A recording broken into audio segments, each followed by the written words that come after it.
Japanese flavors are bold, bright, and exotic. Today, I'm going to take these pronounced flavors and heighten salmon and toss it in a healthy Japanese noodle. You don't want to miss this one.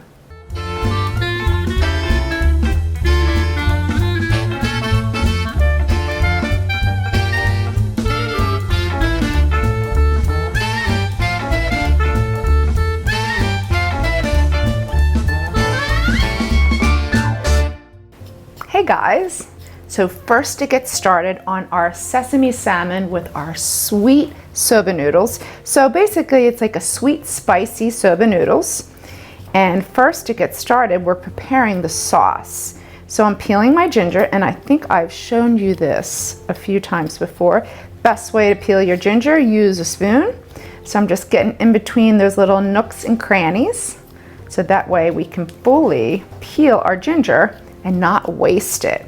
So I'm going to chop about 1/4 cup of ginger. So just a rough chop. We're going to throw all of these ingredients into a mini blender or your mini food processor, and that's going to make this really easy sauce that makes this dish. So we just want to roughly chop the ginger because the processor will do the rest of the work.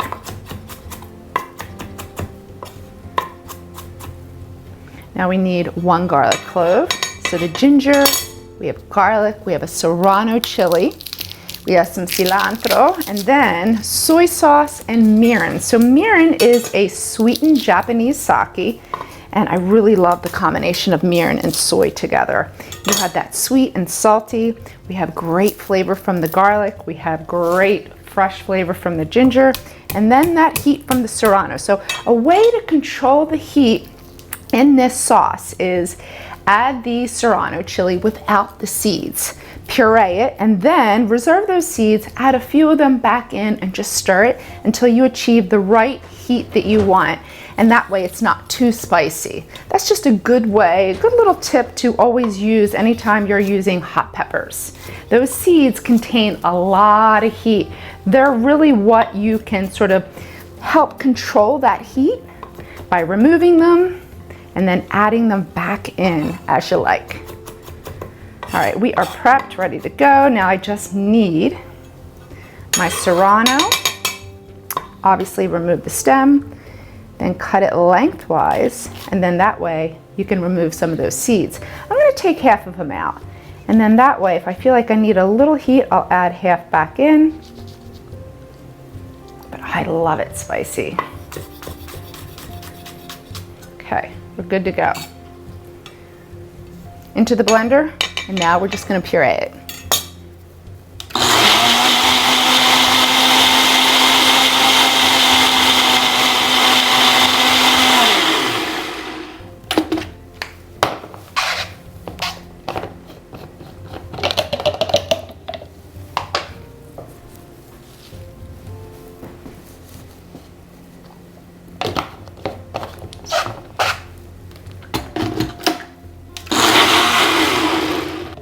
So our sauce is good to go.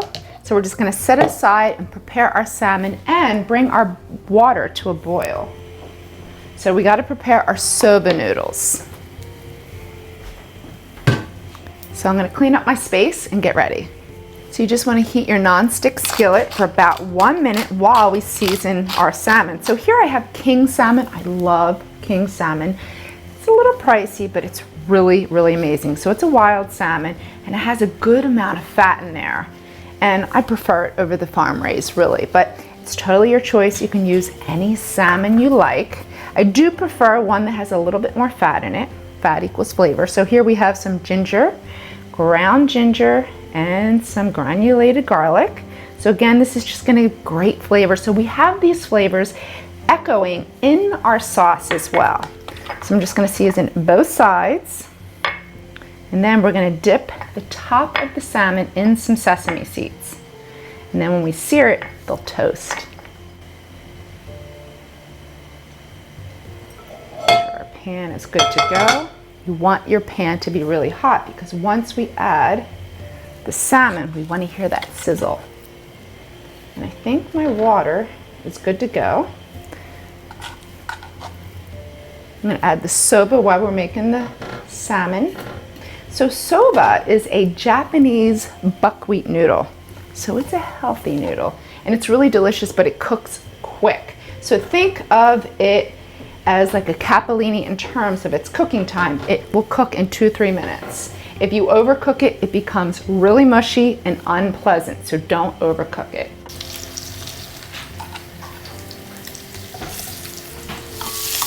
So I just pulled out the soba noodles. It's been about 2 minutes, so it's gonna still continue to cook. So you just wanna drain them. We're gonna take half of the sauce and pour it into the noodles and let it absorb into those delicious, healthy noodles. So my salmon's good. 2 minutes on one side. I've now flipped it. We need about 1.5 minutes. That is it. That is all you need for these. They're about 4 to 6 ounce portions of salmon. You want to cook it medium doneness. That way it is so succulent and nice and tender, and it's not dry. Nothing worse, right? All right, so I'm just going to take half of this. Perfect. Toss our noodles. And our salmon is just about done. Well, now we're ready to plate. This looks beautiful.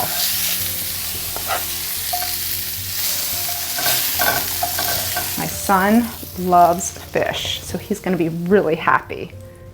You just want to add your salmon right on top of the noodles, just like so. And then some extra cilantro. So I love cilantro.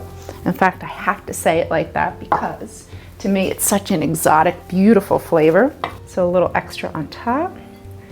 And certainly if you have chopsticks in the house, this is where you want to use them. And now the remainder of the sauce. So you want to divide this among all of your portions. So a little extra sauce on top. So just drizzle it right on the salmon, right over your noodles, and that is it. So now we got to give it a taste. Got my chopsticks. Looks so beautiful. Salmon is cooked perfect.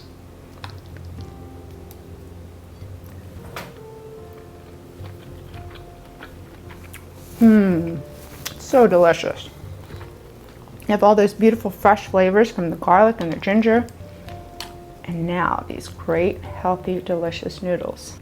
It's sweet, it's salty, you get that kick from the pepper. It is beautiful. You gotta try this dish. Head over to the newspaper's website, look up this recipe, and I wanna hear if you've made it. Go to the comment box, let me know how you liked it. I'm Shereen with Cook This. Until next time.